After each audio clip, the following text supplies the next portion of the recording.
Hi everyone, welcome to today's Space to Grow webinar. Today is all about social media and in particular organic social media. So how do you maximize your organic social media presence? And we'll be joined again by social media expert Dan Spicer. So if you haven't seen already, we have done a couple of sessions now with Dan. Very good, very informative sessions. And we've covered various topics on social media. So if you'd like to see them, if you can go to our YouTube channel, which is Essex Startups. So if you search Essex Startups on YouTube, you'll be able to find all of Dan's previous webinars, as well as all of the rest of our Space to Grow webinars on there. So today's session on social media. So social media is really important when it comes to business, especially in the early stages, and it can be difficult to know where to start. So that's why we've brought you today Dan Spicer from Ventura Digital, an agency specialized in social media. So Dan has years and years of experience of all the different social medias and all the different algorithms and changes that are occurring all the time on all of these platforms. So Dan is really well placed to give you some really useful insights into each of these platforms, and hopefully by the end of today you'll be able to further develop your social media strategies. And I'll hand over to you, Dan, to take it from here. Thank you for the introduction. Thank you obviously for everyone for joining us today and spending the next probably 45 minutes or so on the call. As Josh mentioned, I'm Dan Spicer, founder and director of Ventura Digital. We're a Colchester-based performance marketing agency specializing in social media. I founded the company about 4 years ago, but prior to that, I spent some time with a company called Hootsuite, which some of you might have heard of. I was there for 4 years, managing the social and community team and part of the consulting team there. And prior to that, spent quite a bit of time in various London agencies, all with kind of social media, all with a kind of social media focused responsibility across all my various roles. So I really obviously going to enjoy looking and talking to you about, I suppose, organic social. If you did join the webinar, was it a couple of weeks ago now, 2-3 weeks ago, the previous one, we focused very much on social advertising and how you can maximize the value from your investment in social ads. And obviously that plays an important role in being able to accelerate your reach and engagement and acquisition goals. And now we're moving on to organic social. And today we're going to specifically cover off some of the key considerations, I suppose strategic considerations that everyone should be placing when they're thinking about social media more broadly. So just as an overview, I think what this webinar is and what I wanted to focus on was the real kind of fundamental considerations and key considerations, strategic considerations of organic social. So part of that is kind of where you should be investing your time in terms of learning how some of these platforms operate and what you can do to really get value from them, because it is a very challenging space in terms of getting value organically without investing in ads. What it isn't is a kind of list of tips, tricks and tactics that you can find anywhere online with a quick Google search. So if you search how to use or best tips and tricks to use social media in Google, you're going to get a lot of individual kind of tactics and tips and tricks that you can certainly employ to help you kind of increase your engagement and value from social media. So unfortunately, I won't be telling you how many hashtags you can use in a post to accelerate the reach of your post, but it's somewhere in between 1 and 50. Will probably do the trick, depending on which blog post you read online. But there's lots of great content out online when you do Google that, Google various tips and tricks on how to use social media. So do invest the time in looking at some of those tactics. But I really wanted to focus on the kind of core considerations, those big anchors that are going to move your social strategy in towards in a direction that's going to generate you good value for your business, whether you're B2C and B2B. And really just to set the scene why that's important, is Gartner released a report a few years ago now that said actually by 2021, 1 in 4 businesses will lose their market position due to social business incompetence, which is a word they coined effectively. And part of that report, if you Google it, it's there at the bottom. Part of that report basically says social business incompetence is businesses not understanding how they can generate real value from social media, and really connect the dots between what they're doing on Facebook, Instagram, TikTok, Clubhouse, Reddit, wherever you spend your time, and what's actually going to generate you value, whether that's sales and whether that's acquisition value if you're B2C, whether that's lead generation value if you're B2B. Really understanding what the outputs are or what the outcomes are of you investing your time in various social media platforms. So obviously it's really important that we have this ongoing conversation. The types of things we were talking about a couple of years ago have very much changed to what we're talking about now. So it's a constant learning process. But hopefully as an output of today, you'll have a few things to walk away with in terms of things you can start to think about and implement within your social strategy. And really, this has all come about by this explosion in social media over the last kind of 5 years. Like, social media more broadly has seen a whole number of networks, from the Instagrams and Snapchats of this world, all the way through to the Clubhouses of this world, which are now obviously getting a lot of traction and seeing a lot of PR. And that's only going to continue. There's only going to continue to be new platforms, new social networks that allow people to engage with each other, allow people to converse and share content with each other. And that is obviously an incredible opportunity for you as a brand to leverage that engagement, leverage that participation in those social networks to drive visibility of your brand and ultimately generate kind of value for your business. And a lot of that is obviously driven by content. So we'll talk about content towards the tail end of this webinar, but content is obviously the key driving force of any social network as a business. You put content in the profiles, you create ads, you create copy, you create text, you create images, you create video, and you upload all of that content and people consume that. So there's lots of thinking around the type of content and the best content to put into these social networks. And really, the three of those social networks, the participants within those social networks, and the content that happens within those social networks compound to give you a really good opportunity to generate value for your business as a marketing channel. And it's no surprise that social media really is where your customers go to understand what products you offer, to understand what you as a business, as a brand offers. And it's where they do their research, both in terms of D2C, direct to consumer, or B2B. And it's no surprise, if I just flick through to, I'll go on to the slide in a second actually. It's no surprise that the majority of the buying process, so nearly 60% of the buying process, is complete before a customer even reaches out to you. So when they're looking for your products, when they're looking for your services, they're conducting their own research, they're looking at your website, they're looking at your social media profiles. And then making a decision on whether to buy from you or to contact you. And they're making a decision on whether to buy from you before they even contact you. So social media is vitally important to make sure you're giving off the right communications and the right message. And ultimately, it's not just for kids. So unfortunately, this is the best emoji I could find of an aging, a higher age range. So I apologize if I've offended anyone with this emoji. But effectively, this old adage of social media is just for kids is long gone. All of the platforms are showing kind of continued growth.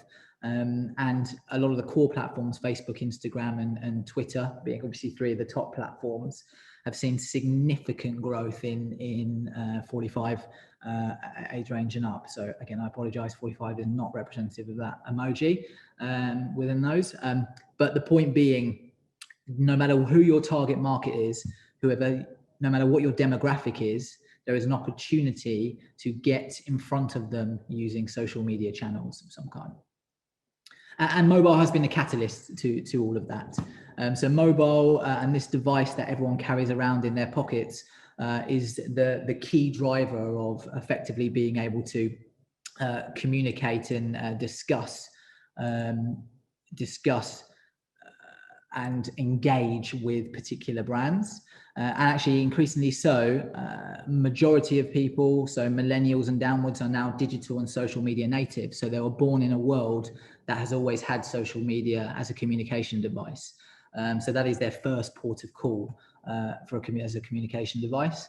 And ultimately what this means is that you as a business, along with every other business in this country, on this planet, is looking at how to drive value from social media. And this is a Hootsuite survey conducted this year. It's pretty relevant, and it shows the breakdown of what businesses perceive as value and perceive as where they can generate value from social media. And the number one, 73% of all respondents, the number one kind of value driver is acquisition. So that's the acquisition of new customers. And that's the acquisition of new leads if you're a B2B business. It's an acquisition of new consumers if you're a D2C business. And if we think about that, if we just take a second to think about that, acquisition as an objective ultimately means you need to reach more people.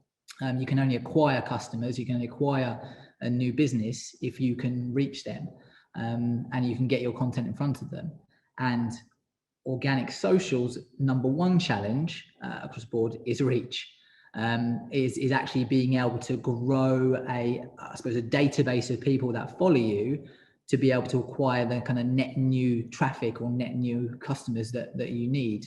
So there's a fundamental kind of bottleneck in social media challenges and what everyone perceives to be the value driver from social media, which is why a lot of this conversation I'm going to talk through in the next half hour is anchored around how you accelerate reach, because reach effectively is the proxy to being able to acquire new customers. Reach is the proxy to be able to engage and increase your engagement. Reach is the proxy to be able to drive more conversation with people. And if we can't get over that barrier first, then ultimately social media is going to be a very, very difficult channel for you, or organic social media is going to be a very, very difficult channel for you if you don't pay and you don't advertise on those systems.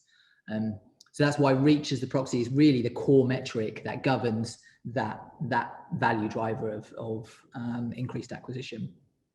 And then other elements, if we go down there, probably some objectives you very much agree with. So number 2, increasing brand awareness. So again, reach as a proxy, increasing awareness of your brand, driving conversions. So actual leads, purchases, product inquiries as a third one there. And then retention and customer experience being 4 and 5. So that's where we move away from the realms of reach, because retention is about remarketing to the same people, remarketing and nurturing your current customers and retaining them, which is where organic has some incredible value. Because if you've got customers that are already buying from you and you can get them to follow you on social media, that's a free engagement channel. And that's a free nurture channel that you can continue to utilize to engage your customers. So that's really where social media comes into its own when we start getting to these retention and customer experience objectives, point 4 and point 5 here. But ultimately, with 73% of respondents looking at driving acquisition, we've got to understand how we can generate more reach, how we can generate more visibility through social media channels. So to round that off, I'm going to focus a lot of this conversation around how you do that and some of the key things you think about strategically for organic social. But I wanted to kind of set the context of there's a lot more in the social media strategic world.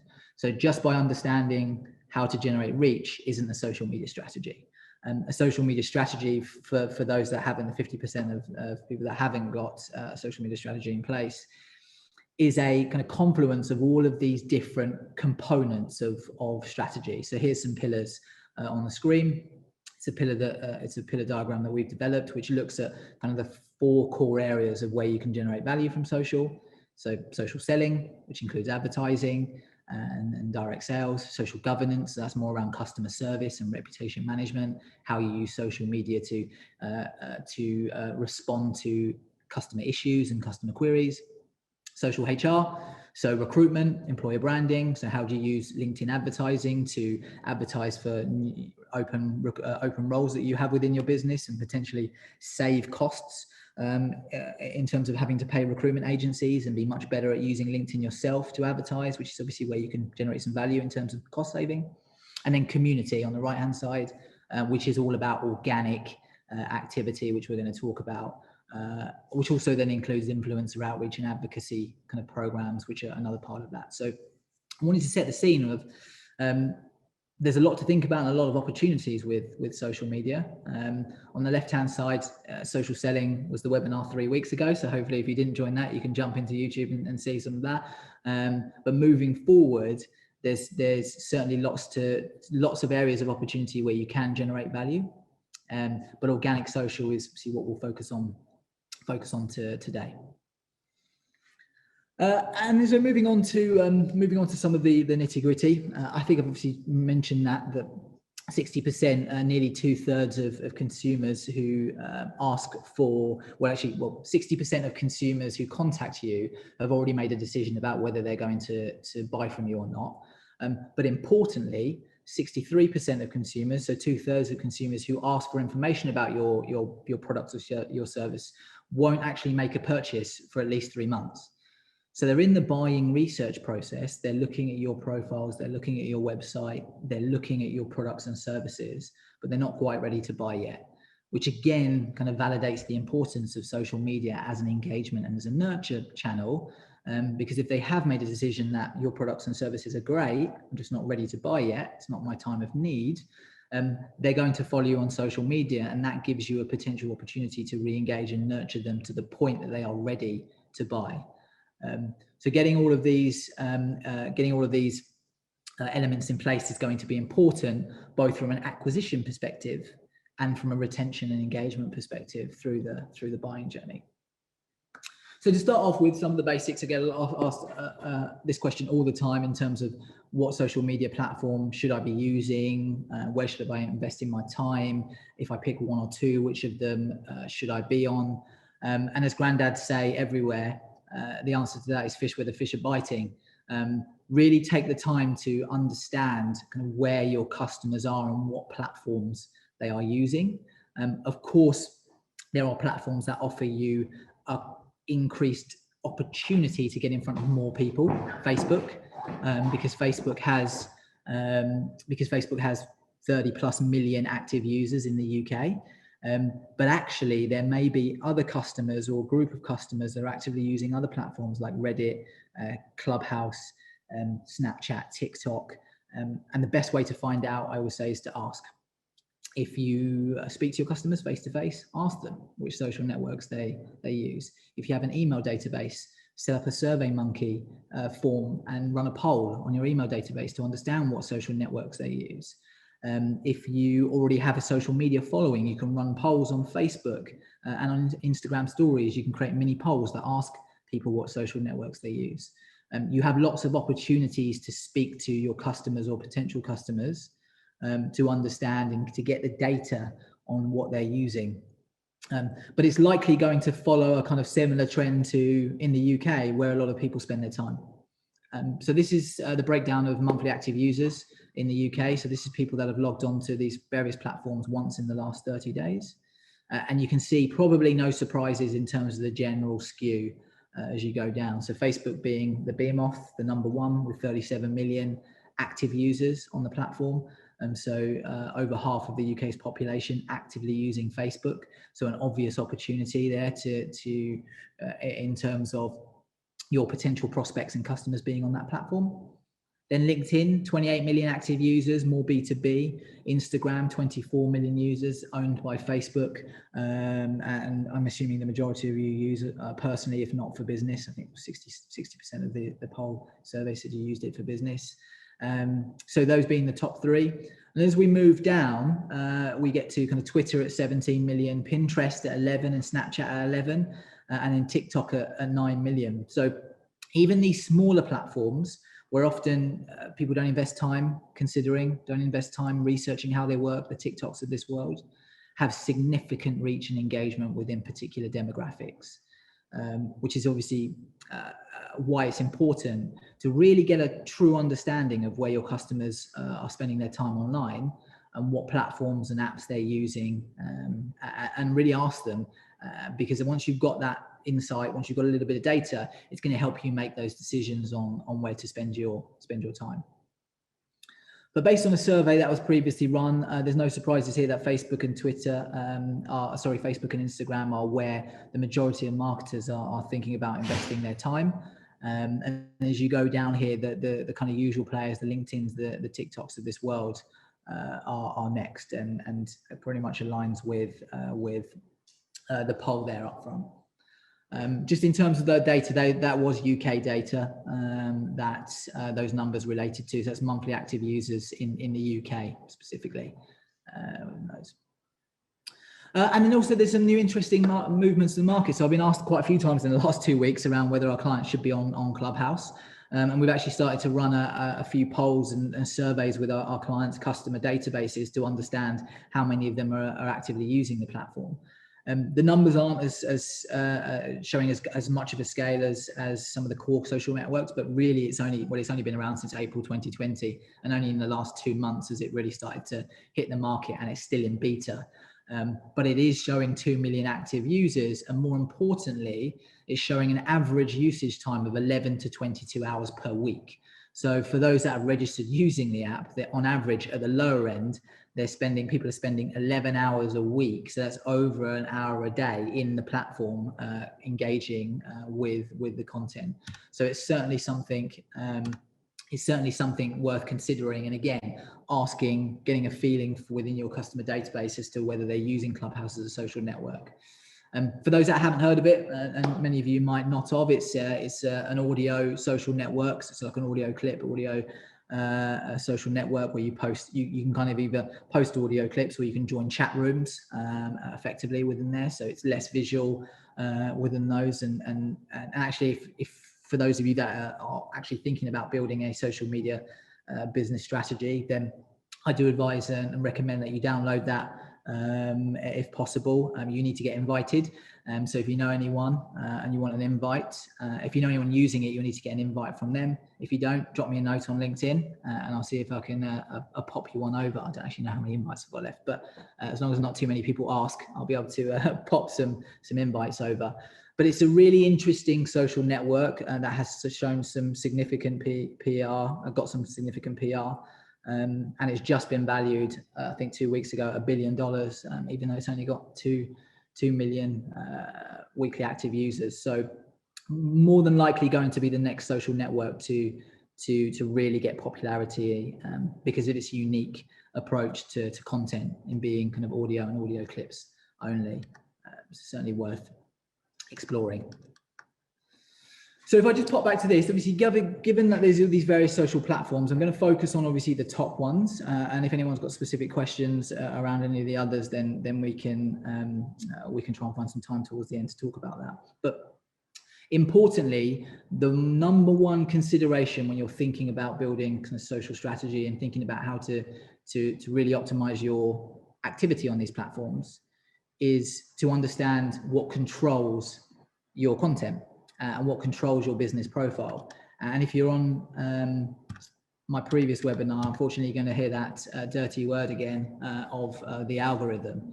And every single social network has an organic algorithm and a paid algorithm, so an advertising algorithm. And they operate to effectively distribute your content to people who are more likely to want to see it. So they're all set up in different ways, but the social networks control who sees your content, even if they follow your page.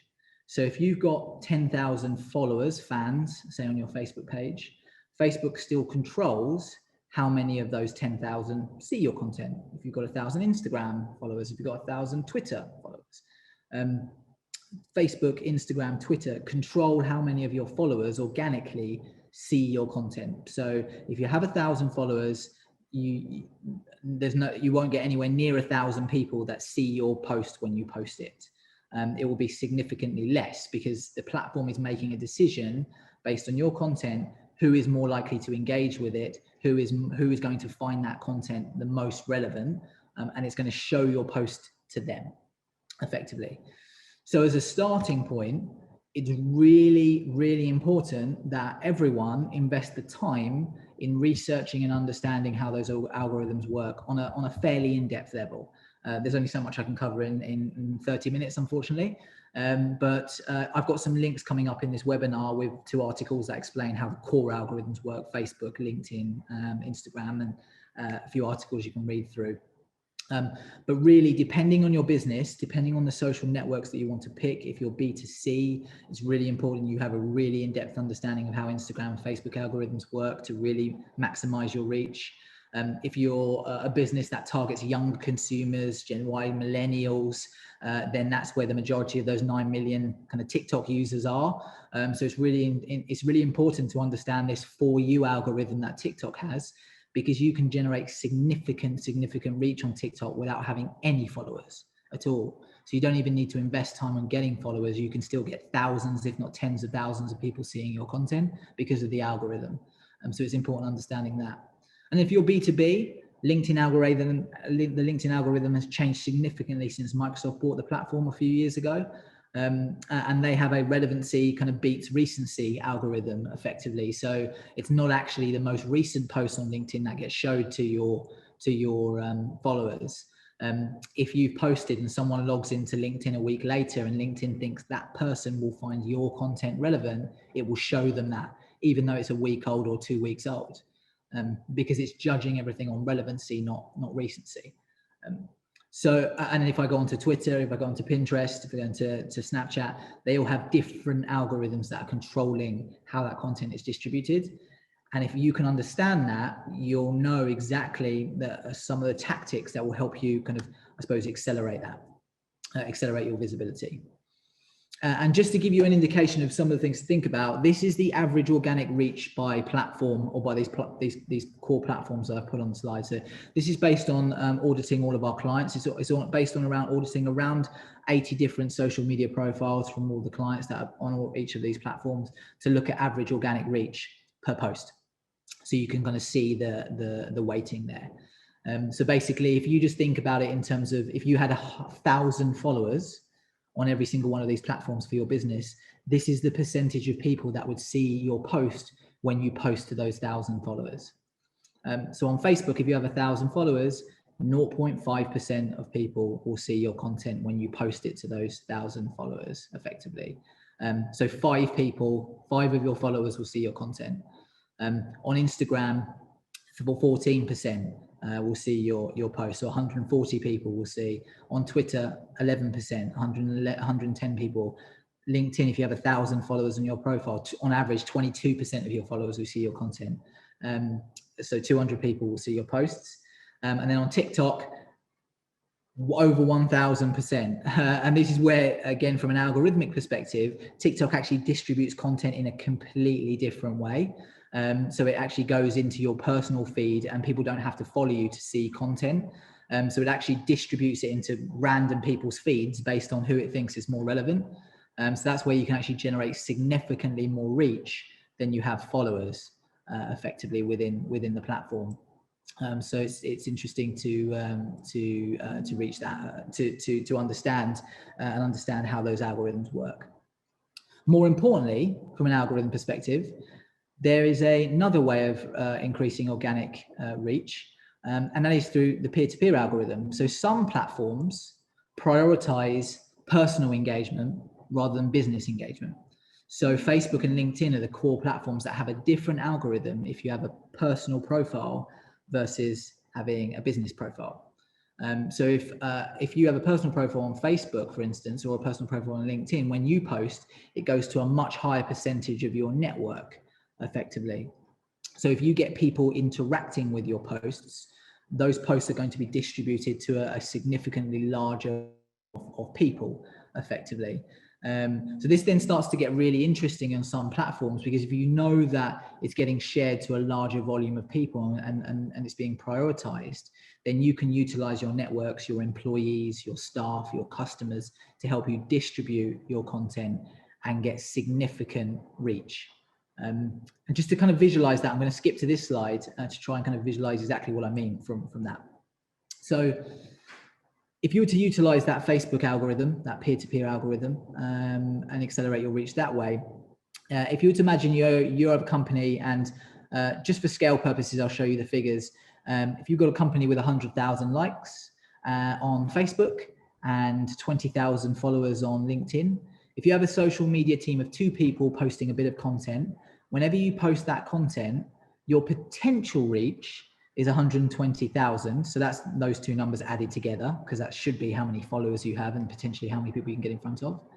But your actual reach, because of the 0.5% algorithm on Facebook, and the 20% algorithm on LinkedIn is actually 2,500. So your average reach will be 2,500 people. If you grab that same post and ask your employees to share that content, so imagine you had 100 employees and they were just resharing that post on LinkedIn and on their Facebook profiles, your potential reach is the same, but your average reach is 74,000. So by asking your team to share a piece of content, if you've got employees, the average reach for this company increases from 2,500 to 74,000 people. And if you're a B2B company, that's LinkedIn connections who are probably quite highly valued in terms of the network that they've managed to generate. And you can see the kind of significant scale. And it works for SMBs as well. So it works on smaller businesses with a lower number of employees.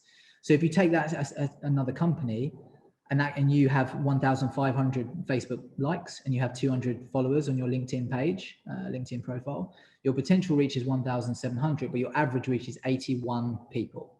So you've put all of that time and effort into creating a lovely LinkedIn post and creating a Facebook post and designing the asset and designing the image, thinking creatively about the copy that you're going to use in an organic post, and you post it and it reaches 81 people. And more likely the same 81 people over and over again, because you're posting over and over again to your social networks and the algorithm's controlling who sees your content.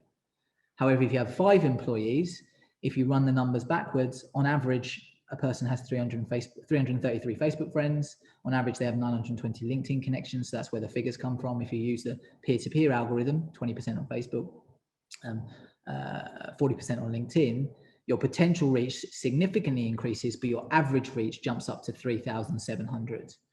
So you can immediately see the significant reach that you can generate by getting people to share your content.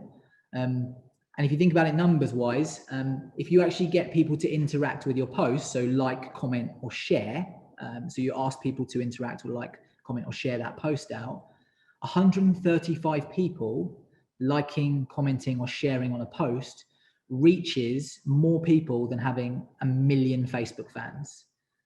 So this is where, when you start to think about your organic strategy and social strategy, this is where it flips the strategy on its head completely. So if you have 1 million Facebook fans, it reaches the same amount of people as having 135 interactions on a post. So as an agency, we come to our clients and we say, which one would you like us to do? Because it's going to reach the same amount of people. Do you want us to try and get you 1 million Facebook fans or 1 million fans on your Facebook profile? Or do you want us to try and get 135 people to engage with you because it's the same outcome? You reach the same amount of people.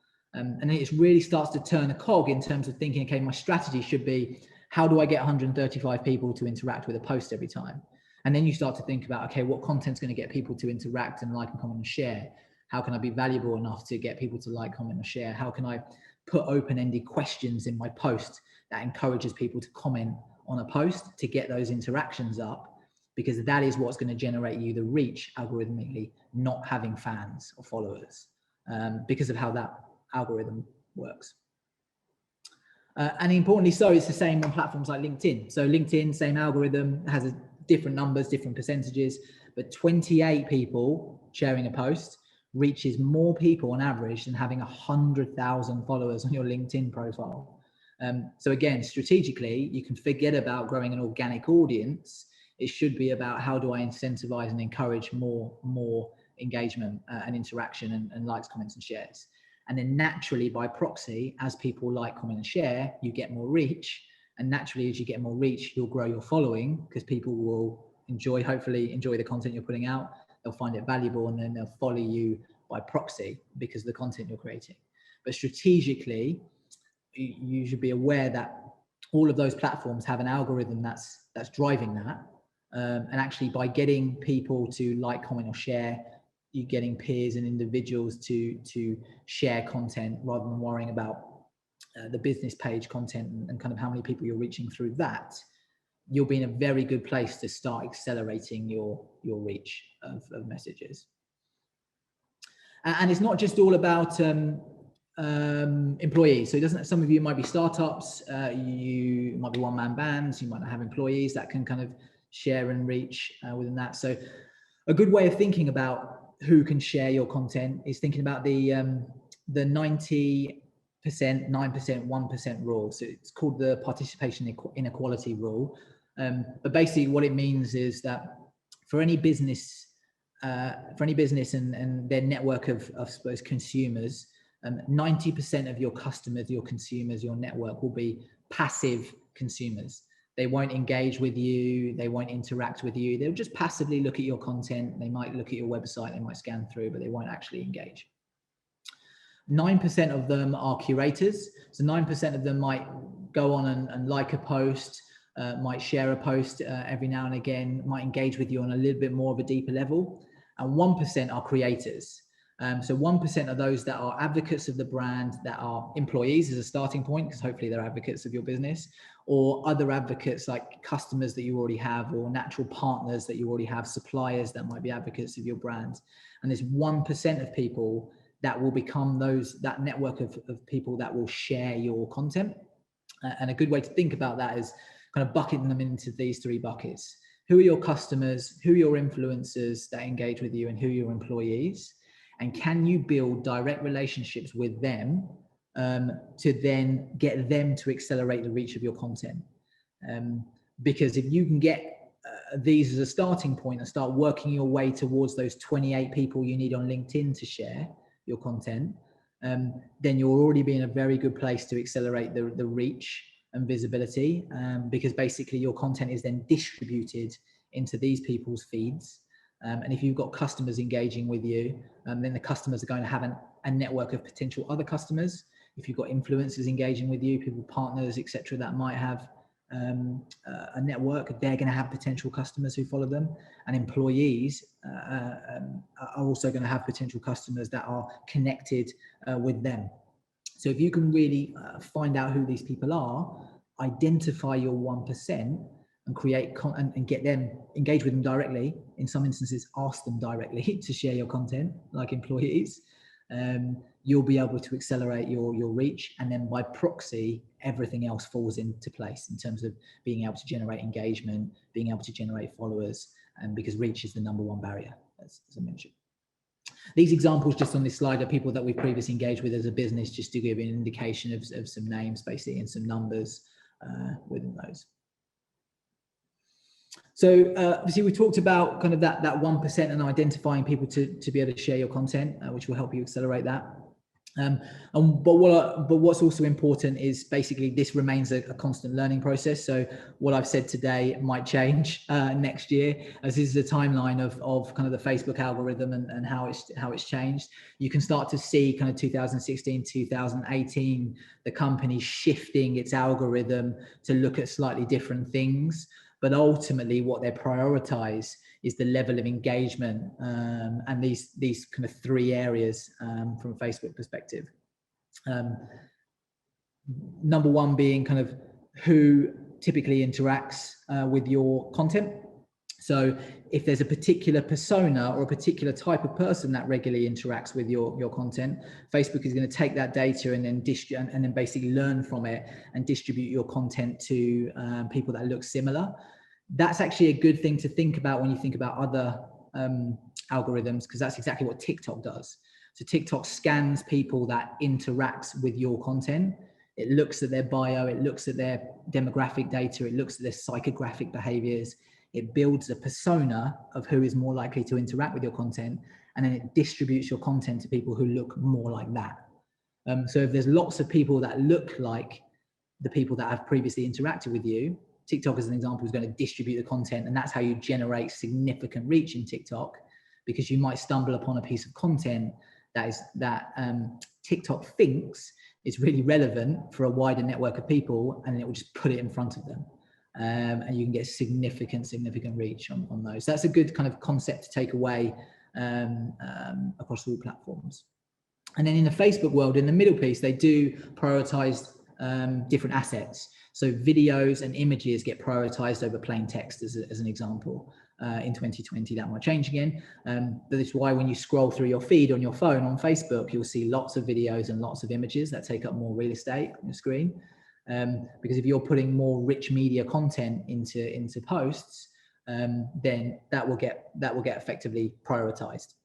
Obviously, on an Instagram world, you have to do that. Twitter doesn't have a prioritized weighting on assets. So again, every platform is slightly different. So you should be taking the time to learn that.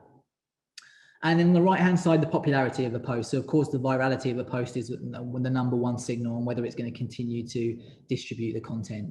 If you get a significant over-index on engagement on a particular post, Facebook, LinkedIn, TikTok, as 3 examples, think this post must be really relevant. There's lots of people engaging with it. So let's distribute it to a higher percentage of people because people clearly enjoy that post. So that's where you can kind of get that virality effect, because you kind of build the flywheel momentum of engagement. And then the platforms think, okay, this is really popular, let's show it to more people. The more popular it gets, the more people it shows it to, and you can get that kind of virality effect algorithmically within the platform, which kind of brings us nicely round, kind of full circle to, if you can accelerate the engagement of your content through that 1%, employees, influencers, customers, you're already telling the algorithm this post is starting to get popular. This post is a little bit more popular than other posts that haven't had engagement. So let's distribute it to more people.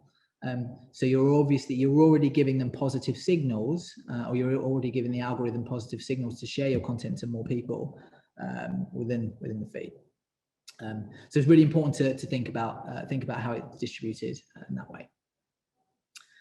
And then ultimately, if we think more broadly around, so that's algorithmically, so that's on the kind of technical aspect of it. So that's the networks themselves and the participants within those networks, which is one part of it. And then the other part of it is obviously content and the value that provides. So there is ultimately no way you're going to drive engagement and interactions with a post if your customers or your network don't find kind of value, intrinsic value from what you're actually posting about. So ultimately, there still needs to be quite a bit of thought into kind of what you're saying and how that aligns with customers. So organic socials I put on this slide really isn't about fans, isn't about the best time to post, because algorithmically the system is deciding who to show it to. So it doesn't really matter when you post, because if the system wants to show me content and I log in at 11 o'clock at night, it doesn't matter if you posted at 3 in the morning, it's still going to show me that post at 11 o'clock at night when I log in. So it's not about optimal times to post. It's not about the number of hashtags. And it's actually not even about the use of social advertising. Social media at its core is about kind of turning your messages into relationships and meaningful relationships. Understanding how your content provides value, provides intrinsic value, and how that engagement turns into some form of digital relationship with the person on the other end of the screen. And if they find value in what you're saying, if they find a relationship being built, then you're in a really good place to convert that into a customer when they are ready to buy from you effectively. So we need to stop worrying so much about the technology and start worrying about who trusts you when you actually talk on these tech platforms, and making sure your content is trustworthy and it really does provide value. So a good way to think about it, just to round off in terms of that value, is a lot of people say, okay, how do I provide value to my target market? Well, first of all, understanding who your target market is to a pretty in-depth level is a good starting point. So really taking the time to understand their customer pain points, their needs. If you've done any kind of persona development for your business, then you should kind of walk through that process as well. And then you need to make yourself memorable with your content. So when they are ready to buy, when they're asking questions around particular products or service, they're reminded of you. And a good way to think about that is kind of creating content aligned to kind of the buying funnel. You would have seen this buying funnel in the social advertising webinar, but it's a good way to think about it. Just to give yourselves a concept. The funnel, as you're probably aware, if you're a marketer, isn't linear like this. So there's lots that go on in this buying journey, but it's a good concept to help you kind of align your content production with the value that a customer might perceive from you. So when a customer buys from you, they go through this buying funnel in some way, shape or form.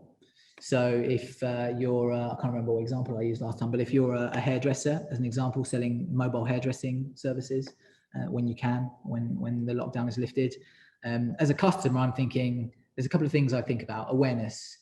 My hair is super long. I need it cut. consideration, where can I get it cut, who can I get it cut by, preference, should I use salon A or should I use salon B, purchase, I've just got my hair cut by salon A, loyalty, I love salon A, advocacy, you should use salon A. Whatever stage of the buying funnel they're at, they're going through that mindset, and I can kind of lift and shift those types of conversations or questions, whether it's B2B or whether you're a tree surgeon or whatever business you're in, there's questions being asked at every stage of that buying journey. So if you can map those questions, run a little exercise on mapping those questions, you'll be in a very good place then to create content aligned to those questions. And actually, if you can then start to build your content strategy around that, whatever stage the customer is at when they look at your social media profile and they flick through your content, you'll be in a much better position to have some content that aligns with what they actually need.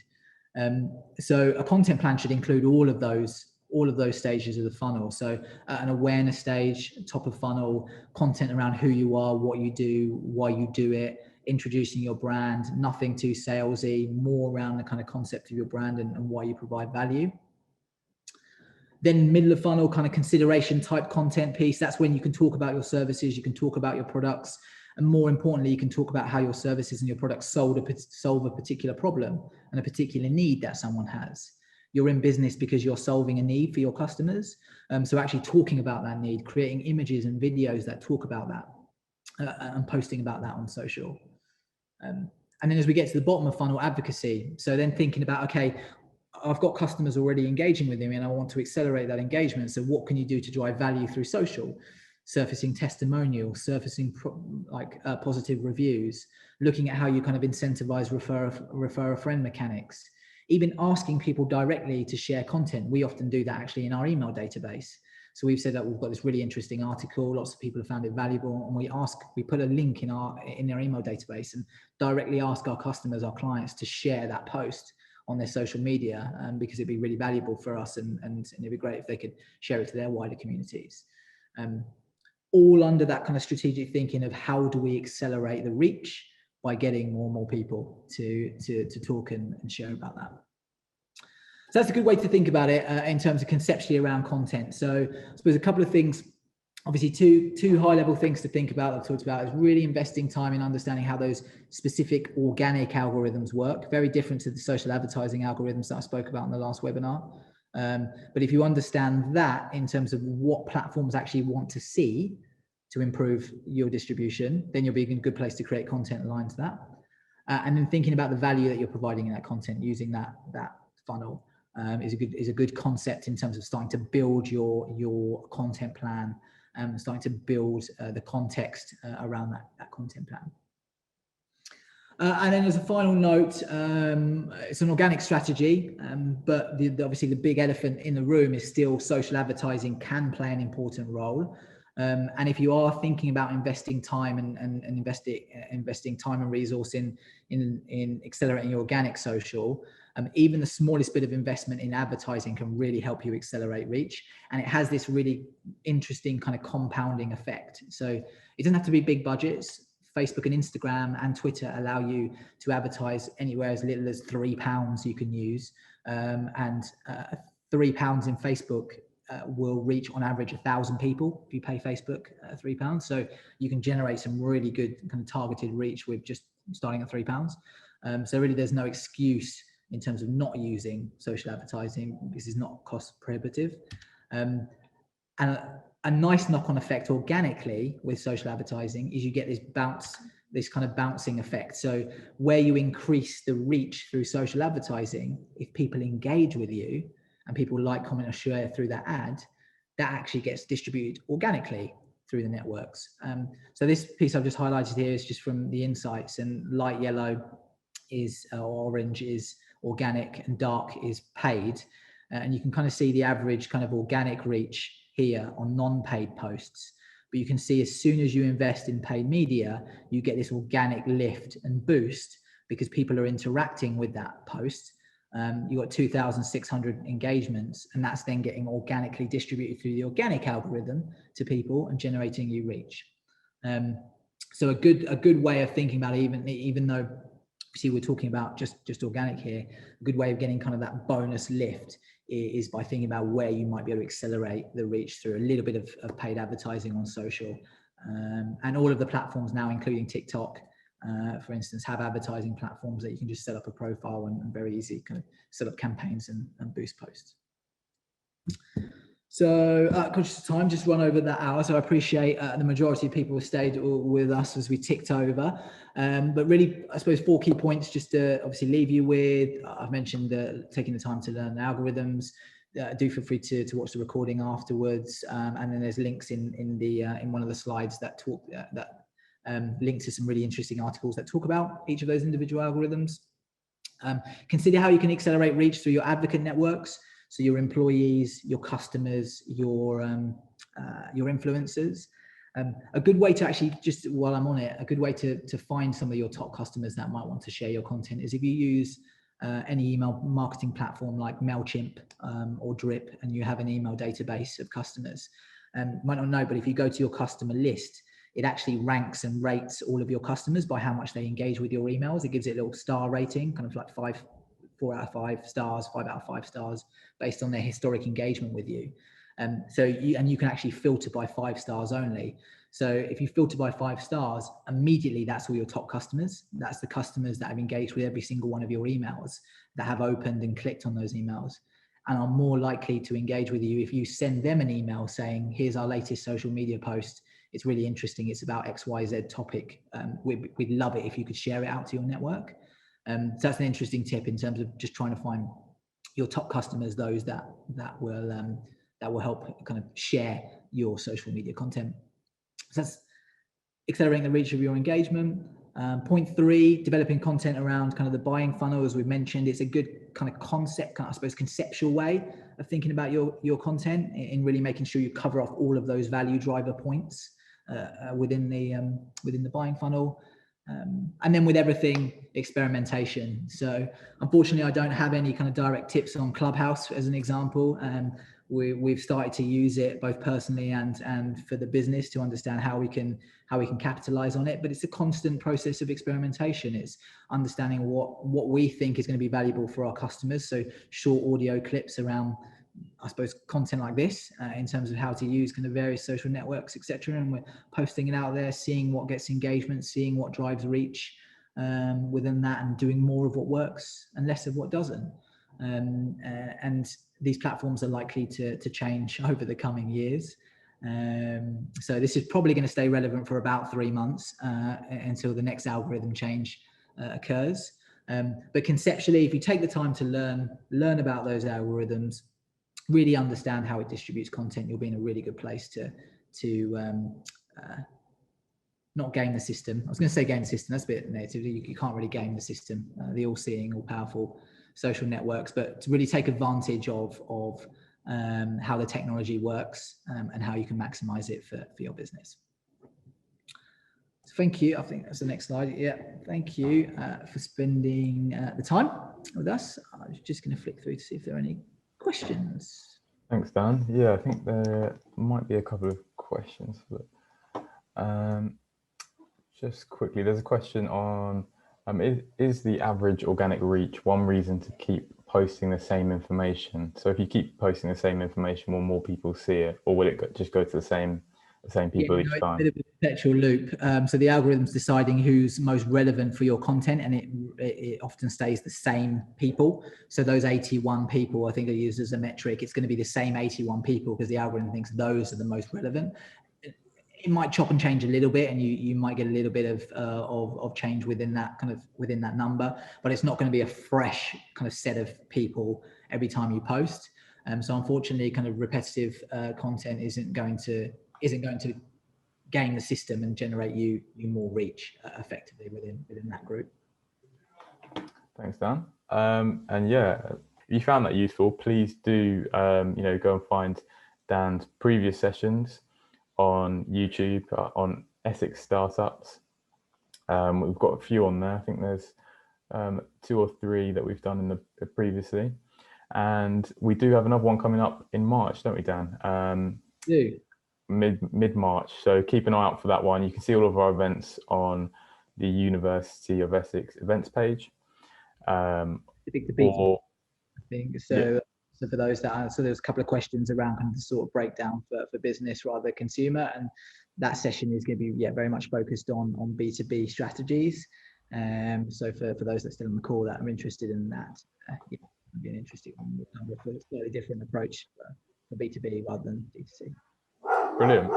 And yeah, as well as on our YouTube channel, if you're subscribed to our newsletter, you'll get the slides and notification of the recording from today. If you want the slides sooner than that, just email us at UEZ at essex.ac.uk and we can send those over to you. Yeah, and then if there's no further questions, anything further you want to add, Dan? No, I think that's everything. Yeah, I'd be interested obviously on general feedback. I think obviously you obviously mentioned all of your various profiles. Feel free to connect to me if I can get all the way up to the top. Before we dip, connect to me on LinkedIn. If you've got any other questions, connect with us on various Twitter profiles. I didn't realise how long this presentation was. If you want to scroll through. So at the bottom there, and feel free to drop me an email. Really interested on, obviously there's a couple of people that don't plan to change their social media strategy. So that's either an output of they've got a really strong social media strategy in place, which kind of covers off all of those points, which I hope it's more of that case. Or otherwise, if there's still some remaining questions in place or is anything else I can help with, then feel free to drop me an email there or connect with me on LinkedIn. I'll be happy to follow up on that as well. Brilliant. So thanks again, Dan, and thank you for spending the time with us today to go through organic social media. So we'll leave it there for today. So thanks again, Dan, and thank you everyone for coming, and we'll see you next time. Thank you.